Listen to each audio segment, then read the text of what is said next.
शिवसेनेचा उद्या दसरा मेळावा आणि त्याचीच तयारी गोरेगाव येथील नेस्को सेंटरमध्ये पार पडत आहे। आपण सध्या त्याच गोरेगाव येथील नेस्को सेंटरमध्ये आहोत, ज्या ठिकाणी जय्यत तयारी जी आहे ती या ठिकाणी सुरू झालेली आहे। उद्या शिवसेनेचा दसरा मेळावा पार पडणार आहेत आणि उद्या याच ठिकाणी एकनाथ शिंदे जे आहेत ते आपल्या सर्व कार्यकर्त्यांना पदाधिकाऱ्यांना मार्गदर्शन करणार आहेत। आपल्यासोबत बोलण्यासाठी शिवसेनेच्या नेत्या शीतलताई म्हात्रे जोडल्या गेल्या आहेत। ताई, खूप खूप स्वागत तुमचं। उद्या खरं तर हा दसरा मेळावा फार महत्त्वाचा ठरणार आहे, कारण महापालिका निवडणुका आहेत। काय नेमकं कानमंत्र उद्या एकनाथ शिंदे देऊ शकतात? नेमकं विचारांचं सोनं लुटण्यासाठी जे कार्यकर्ते येणार आहेत त्यांना नेमकं काय उद्याच्या दसरा मेळाव्यामधून मिळणार आहे?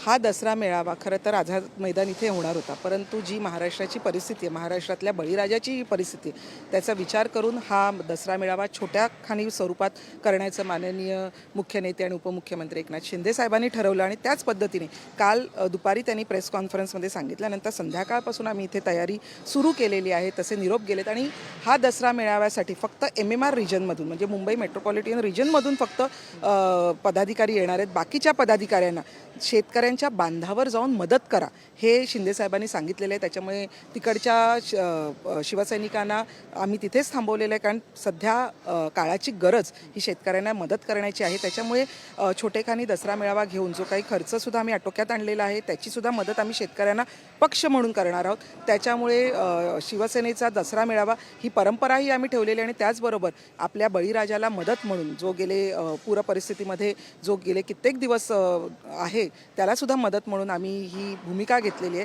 त्याच्यामुळे हा दसरा मेळावा होणार आहे, परंतु हा छोटेखानी होणार आहे आणि त्याच पद्धतीने माननीय शिंदे साहेब हे ज्या काही स्थानिक स्वराज्य संस्थेच्या निवडणुका आहेत त्यासाठी संपूर्ण शिवसैनिकांना ते नक्कीच मार्गदर्शन करणार आहेत। दुसरीकडे देखील एक दसरा मेळावा होत आहे आणि त्या मेळाव्यातून कुठेतरी युती होणार, निवडणुकीच्या पार्श्वभूमीवरती युतीची घोषणा होणार।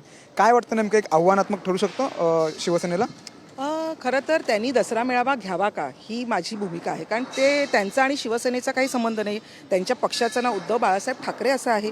बरं, त्यांची स्थापना गेले 3 वर्षापूर्वी झालेली आहे त्यांच्या, आणि त्याच पद्धतीने हिंदुत्वाचे विचार तर त्यांनी सोडलेले आहेत। बाळासाहेब ठाकरे साहेबांचे हिंदू हृदय सम्राट बाळासाहेब ठाकरे यांचे विचार त्यांनी सोडलेले आहेत। त्याच्यामुळे हा दसरा मेळावा नसून हिंदुत्व विसरा। आता isakal.com आहे देशातील नंबर 1 ची मराठी न्यूज वेबसाईट। प्रत्येक अपडेटसाठी isakal.com ला नक्की भेट द्या। असा हा मेळावा आहे, तिथे हास्य जत्रेचे प्रयोग आहेत, टोमणे सम्राट बोलणार आहेत। त्याच्यामुळे त्याचा हिंदुत्वाचा शिवसैनिकांचा काहीही संबंध नाही आहे। त्यांनी खरं तर वेगळा नाव दिलं पाहिजे आणि याच्यापुढे माझी तर विनंती आहे त्यांना की त्यांनी जर त्यांना घ्यायचाच असेल दसरा मेळावा तर त्यांनी तो इटलीला वगैरे जाऊन घ्यावा। एक महत्त्वाचा प्रश्न, ठाकरे गटाच्या दसरा मेळाव्याचा एक टीजर रिलीज झाला होता 2 दिवसापूर्वी। त्यामध्ये फक्त दोघांचेच फोटो म्हणजे भाषण करतानाचे फोटो, एक म्हणजे उद्धव ठाकरे आणि दुसरा आदित्य ठाकरे, बाकी इतर कुठल्याही बड्या नेत्याचा त्यामध्ये फोटो नव्हता। काय वाटतं नेमकं? म्हणजे मी तुम्हाला तेच सांगते की त्यांचा मेळावा हा दसरा मेळावा नसून हिंदुत्व विसरा मेळावा आहे। जे हिंदुत्वाला विसरलेले आहेत, जे आपले शिवसैनिक आहेत त्यांना विसरलेले आहेत, अशा लोकांचा तो मेळावा आहे। त्याच्यामुळे त्याच्याकडे फार काही लक्ष देण्याची गरज नाही आहे। आज माझी त्यांना प्रश्न आहे की तुम्ही जेव्हा शेतकऱ्यांना भेटायला गेलात तेव्हा स्वतःच्या खिशातून किती रुपये तुम्ही त्या शेतकऱ्यांना दिलात? जे महाज्ञानी विश्वप्रवक्ते बडबड करतात रोज उठून, ह्यांनी किती जणांना मदत केली आहे स्वतःच्या खिशातून हेही त्यांनी सांगावं। त्याच्यामुळे बोलायचीच भात आणि बोलायचीच कढी असा त्यांचा प्रत्येक वेळेला प्रकार असतो। फक्त तुम्ही काम करा आणि आम्ही बघतो, तुम्ही चिखलात बसा, आम्ही स्टेजवर मर्सिडीजमधून येणार, ही भाषा त्यांची नेहमी असते। त्यांना शिवसैनिकांशी काही देणं घेणं नाही आहे, त्यांना हिंदुत्वाशी काही देणं घेणं नाही आहे, त्यांना फक्त सत्तेशी देणं घेणं आहे। तो सत्तासाठी सत्तालोलूप असा पक्ष आहे आणि इथे हा शिवसैनिकांचा पक्ष आहे। सर्वसामान्य शिवसैनिक हे जोडलेले आहेत आणि संपूर्ण विधानसभेमध्ये जे रिझल्ट आले त्याच्यावरून तुम्हाला समजलं असेल की महाराष्ट्राची जनता ही कुणाच्या मागे उभी आहे। आताही असं वारंवार सांगण्यात येत होतं की मुंबईत फक्त ठाकरे ब्रँड हाच टिकेल।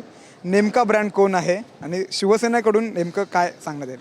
ठाकरे ब्रँड नाही आहे तर ठाकरेंचा बँड वाजला आहे। ब्रँड वगैरे गोष्टी आहेत ना, ह्या व्यापारी आहेत, कमर्शियल आहेत। मी तुम्हाला तेच सांगते की यांचा पक्षाशी, हिंदुत्वाशी, शिवसैनिकांशी काही संबंध नाही। हे फक्त व्यापारी लोक आहेत, यांना फक्त सोन्याची अंडी देणारी कोंबडी म्हणून ते मुंबईकडे बघतात आणि त्याच्यासाठी फक्त आपले खिसे कसे भरतील हेच त्यांच्यासाठी। त्याच्यामुळे ब्रँड वगैरे हे विषय आहेत ना, हे कमर्शियल आहेत। हे पैशासाठी जे विकले जातात ना त्यांचा ब्रँड असतो आणि महाराष्ट्राच्या जनतेने त्यांचा बँड वाजवलेला आहे हे त्यांना लगेच लवकरच समजेल. शेवटचा एक महत्त्वाचा प्रश्न, तुम्ही देखील दौरा केला होता, मराठवाडा दौरा. खूप भीषण परिस्थिती आहे. काय नेमकं तुम्हाला तिकडची परिस्थिती समजली? आम्ही नाशिकमध्ये चांदवड या ठिकाणी देवीचं दर्शन घ्यायला आणि कार्यक्रमासाठी गेलेलो आणि तिथे आम्ही नाशिकमधल्या शेतकऱ्यांच्या बांधावर जाऊन बघितलं. खरं सांगते एवढी भीषणावह परिस्थिती आहे की शेतकऱ्यांचं संपूर्ण पीक पाण्याखाली गेले 8 दिवस त्या पाण्याचा निचराही होत नाही आहे आणि वरुण राजा मात्र कोसळतोय. त्यांची परिस्थिती बघताना त्यांच्या डोळ्यातले अश्रू थांबत नाही आहेत. त्याच्यामुळे त्यांना मदत करणं, आता ते मदत कशी आणि कोणी करावी हा प्रत्येकाचा प्रश्न आहे. फक्त टीका करण्यापेक्षा जाऊन मदत करणं गरजेचं आहे. त्यांना मदतीची आवश्यकता आहे, कारण वर्षभराचं त्यांचं संपूर्ण रोजीरोटी त्यांची नाहीशी झालेली आहे, पाण्यात डुबलेली आहे. त्याच्यामुळे अगदी घरं, मराठवाड्यात तर घरापासून सगळं त्यांची पुस्तकं शाळेतली मुलांची गेलेली. त्याच्यामुळे आज त्यांना संपूर्ण महाराष्ट्राची गरज आहे. महाराष्ट्रातल्या जनतेने त्यांना मदत करावी आणि पक्षीय राजकारण सोडून एक आपला बांधव आहे हे समजून प्रत्येक पक्षाने सुद्धा मदत केली पाहिजे. सरकार त्यांचं काम करतच आहे, करणार आहे, त्याच्यावर आमचं लक्ष आहे. परंतु पक्ष म्हणून आपली ही जबाबदारी आहे आणि प्रत्येक पक्षाने राजकारण न करता जशी होईल तशी यांना सर्वांना मदत करणं अतिशय गरजेचं आहे. खूप खूप धन्यवाद ते साम टीव्हीशी बातचीत केल्याबद्दल. कॅमेरामॅन नितीन बोदारेंसह मी सूरज मसूरकर, साम टीव्ही, मुंबई. देश विदेशातील प्रत्येक घडामोडींचे लाईव्ह अपडेट मिळवण्यासाठी आता साम टीव्हीच्या सर्व सोशल मीडिया प्लॅटफॉर्मला लाईक, फॉलो आणि सबस्क्राईब करा. तसंच सर्व नोटिफिकेशनसाठी बेल आयकॉन प्रेस करायला विसरू नका.